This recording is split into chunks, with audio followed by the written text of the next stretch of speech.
I glued my brother's butt cheeks together. Story time.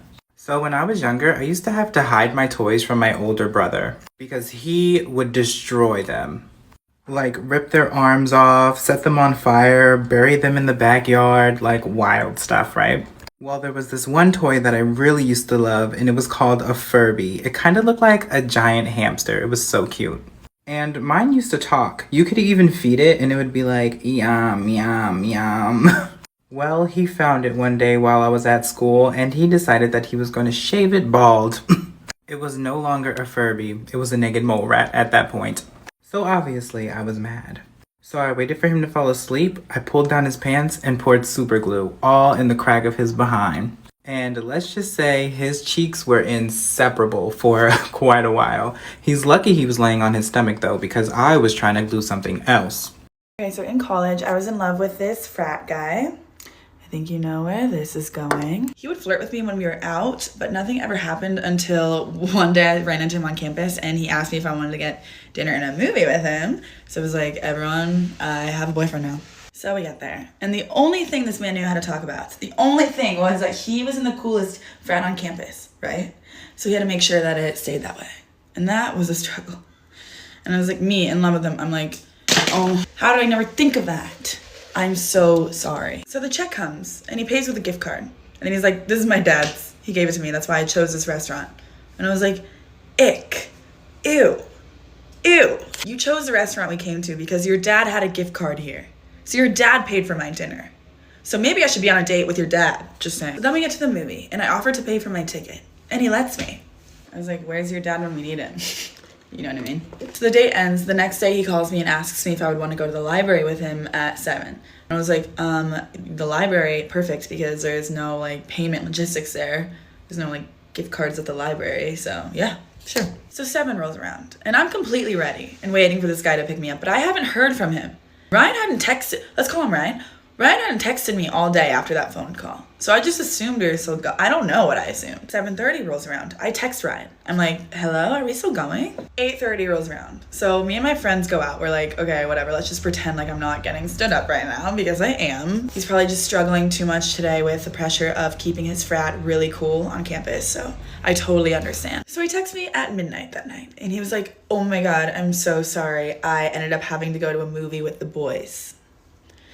You had to go to a movie with the boys. It must have been a really good movie with the boys though, because it lasted from 7 p.m. to midnight. So anyways, obviously I didn't answer him and I showed up to work the next day and I was like, you guys, Ryan stood me up last night. He pretended like he was at a movie. Like I wonder what he was actually doing. My random coworker is listening to me and she's like, are you talking about Ryan Thompson? Because I was at his house last night. You were at his house last night? She's like, yeah, there were like 5 of us girls that he invited over and we were all in the hot tub with him. And I was like, that sounds like an amazing movie theater. So then obviously I never texted him back again. And then I started dating his dad. I'm just kidding. It was his roommate. So yeah.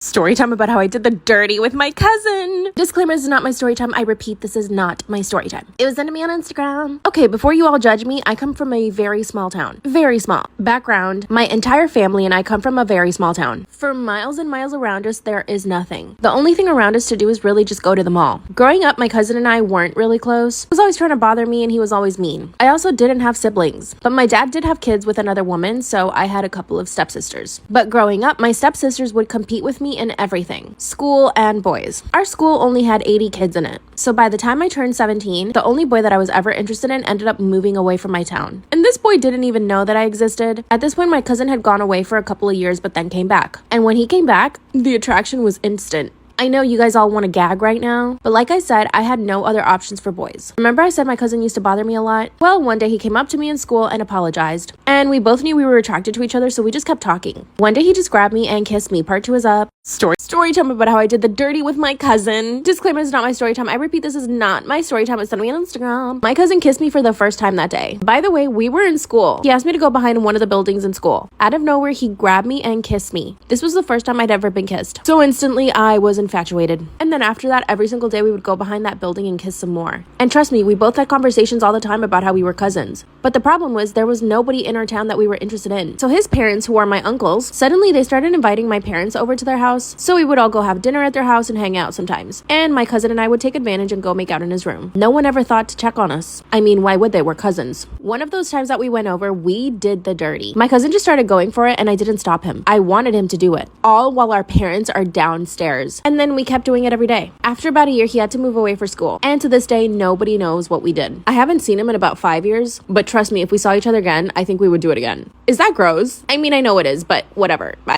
She got her face sliced open. Story time. So I used to have this friend back in college and she was very promiscuous. And you know, do what you want. But the problem with her was she didn't like single men. She wanted men who were taken. And I would always warn her, like, you gotta be careful because one day you're gonna get caught. And she didn't care. Well, one day she went over to this boy's house thinking she was cute. And the boy's girlfriend showed up unannounced. They got caught in the middle of doing the nasty. How embarrassing. His girlfriend, of course, gets upset and she goes wild. She rips my friend off of her boyfriend, pulls out a blade from her back pocket, and slices my friend across her face and catching her eye. Thankfully, she didn't end up blind, but now maybe she can see what she was doing was wrong. Story time. Okay, so I was dating this one guy and we'll call him John, and I was like head over heels for this man. In my eyes, he didn't do anything wrong. Like, he was just perfect to me. 3 weeks into the relationship, I decided that I was going to lose my you-know-what to him. And let me tell you guys, it was a huge mistake. After I had lost it, there was a lot of red flags coming up. And they weren't like, oh, that's like one red flag. No, these were like a lot of huge red flags. Like, whenever we were in his truck and we would be driving somewhere and I would go to lay down, he would always tell me something really inappropriate. And then another red flag was that we would do stuff and we would do you-know-what. And then the next day, for the entire day, he would just ignore me. And he would treat me differently. So then it wasn't until last week we were still dating that I realized what was going on. Like I said in the last video, it wasn't until the last week that we were dating that I realized what was going on in our relationship. John had this ex-girlfriend who was named Carson, and he would tell me that he never wanted anything to do with her ever again. But Carson happened to be dating this one guy who was also John's best friend. Fast forward 2 weeks after me and John broke up, Carson ended up breaking up with her boyfriend, which was also John's best friend. So then this one day, John drove to my house because he owed me some money and he needed to give me the money back. When I went outside to get the money, I seen that Carson was sitting in his passenger seat. I didn't think anything of it at first. I thought it was just because some of the things that I had said to him. But then I got a call from his best friend and he was like, hey, I know why they left us. And I was like, yeah, I know, they have a thing now. And he was like, yeah, that's why. Now, I don't care that they have a thing, but the only thing that I really had a problem with was the dishonesty and the cheating. Like, if you didn't want to be with me and you were only using me for you know what, that's fine, but I feel like he should have at least told me that.